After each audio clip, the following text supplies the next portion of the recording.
Hello बच्चों, आइए इस प्रश्न को पढ़ते हैं। किसी वृत्ताकार कुंडली का स्वप्रेरण गुणांक जो है वो 5 हेनरी है तथा उसका प्रतिरोध है 20 ओम। बोला जा रहा है इसको 200 वोल्ट तक विद्युत वाहक बल की किसी बैटरी से जोड़कर धारा को स्थायी होने दिया जाता है। अब कुंडली के चुंबकीय क्षेत्र में संचित ऊर्जा का मान हमें निकालना है। संचित ऊर्जा हमें निकालना है। आइए इस प्रश्न की मुख्य अवधारणा की चर्चा करें। मुख्य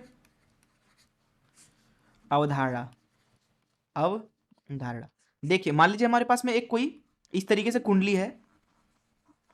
इस तरीके से इसका स्वप्रेरण गुणांक मान लीजिए L है। तो होता यह है कि जब इसमें से हम धारा I प्रवाहित कराते हैं, धारा I, तो इसके अंदर चुंबकीय क्षेत्र आ जाता है, मान लीजिए कुछ इस तरीके से। और ये जो चुंबकीय क्षेत्र है, क्योंकि ये कुंडली के अंदर भी है, तो यहाँ संचित ऊर्जा हो गई।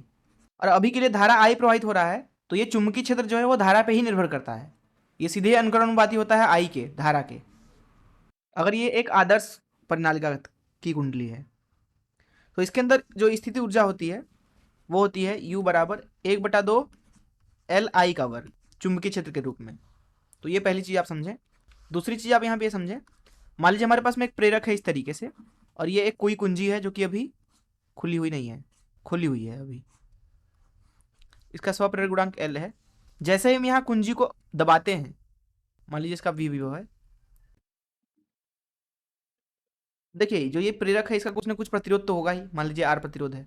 जैसे ही यहाँ पे बटन को दबाते हैं, कुंजी को दबाते हैं, यहाँ पे 3 स्थितियां होती हैं। देखिए सबसे पहले यहाँ पे धारा I प्रवाहित होने की कोशिश करेगा। शुरू में पहले तो 0 था, और सीधे धारा प्रवाहित होने की कोशिश करेगा। तो जैसा कि आपको पता होगा, प्रेरक जो होता है वो स्वप्रेरकत्व के माध्यम से धारा में जो परिवर्तन हो रहा है यहाँ पे, जो कि 0 से बढ़ रहा है धीरे धीरे, उसका विरोध करता है। तो जब आपने t बराबर 0 समय पे कुंजी को दबाया, उस अवस्था में इस परिपथ को हम इस तरीके से देख सकते हैं, खुला हुआ परिपथ, क्योंकि प्रेरक बहुत ज्यादा विरोध करके धारा को शून्य कर देगा। यहाँ पे कोई धारा प्रवाहित नहीं हो रही है, I बराबर 0 है। और फिर ये धारा धीरे धीरे बढ़ने लगता है, धीरे धीरे। तो यहाँ मध्यावस्था एक है, मान लीजिए इस तरीके से। अभी इसमें धारा I प्रवाहित हो रहा है और ये धीरे धीरे बढ़ रहा है, I बढ़ रहा है, और ये V भी वो है। ये कोई t समय है, यहाँ पे t बराबर 0 है, और ये कोई t बराबर t समय है। और यही चीज अनंत समय बाद, अर्थात बहुत ही देर के बाद, ये जो पूरा परिपथ है उसको हम इस तरीके से बना सकते हैं। एक प्रतिरोध है, अर्थात इसका स्वप्रेरकत्व गायब, वो केवल और केवल अब एक प्रतिरोध की तरह कार्य करेगा इस तरीके से। V विभव, धारा I, और ये I धारा जो है अब नियत हो गई, नियत। और इस I धारा का मान हम लिख सकते हैं V भागे, यहाँ प्रतिरोध R है तो R। तो यहाँ 3 स्थितियां आपको दिखाई गई हैं। तो इन मुख्य उदाहरणों से चलिए प्रश्न को हल करते हैं। देखिए प्रश्न में हमसे बोला जा रहा है कि एक वृत्ताकार कुंडली है, उसका स्वप्रेरक गुणांक 5 हेनरी है। तो ये मान लीजिए प्रेरक है हमारे पास में, इसको एक बैटरी से जोड़ दिया इस तरीके से। बैटरी का विद्युत वाहक बल है 200 वोल्ट, 200 वोल्ट। प्रेरक के पास प्रतिरोध भी है और उसका स्वप्रेरकत्व गुणांक भी है। एल का मान दिया गया है 5 हेनरी के बराबर। देखिए हेनरी होता है SI मात्रक, और इसका प्रतिरोध भी दिया गया है R बराबर 20 ओम के बराबर। हमने इसको बंद किया। प्रश्न में बोला जा रहा है कि धारा को स्थायी होने दिया जाता है। धारा को स्थायी होने का मतलब क्या? वो ये तीसरी वाली स्थिति प्राप्त कर लेगा जब धारा नियत हो जाए।